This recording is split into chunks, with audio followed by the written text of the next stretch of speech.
கொளுத்த கொளுத்த வெயிலும் போய்கிட்டு இருக்கு ஐபிஎல். பொன்னியின் செல்வன் 2 கேகேஆருக்கு காவு. லிரிக் ரைட்டர் வாலி ஸ்டெம்ப் வந்துச்சு 60 லட்சம் ரூபாய் காலி. 2 மேட்ச் போச்சு, நாளைக்கு பஞ்சாப் கூட மேட்ச். எல்லாருக்கும் சங்கு சென்னை சூப்பர் கிங்கு.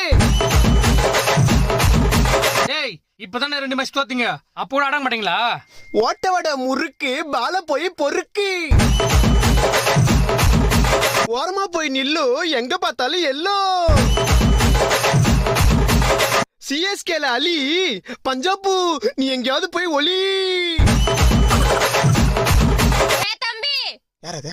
இவ்வளவு ஆட்டம் போடுறியே, நாளைக்கு சிஎஸ்கே தோத்துச்சுன்னா என்ன பண்ணுவ? அடிங்க வாய கழுவே. அப்படிலாம் நடக்காது. இல்ல தோத்தா என்ன பண்ணுவேன்னு கேக்குற.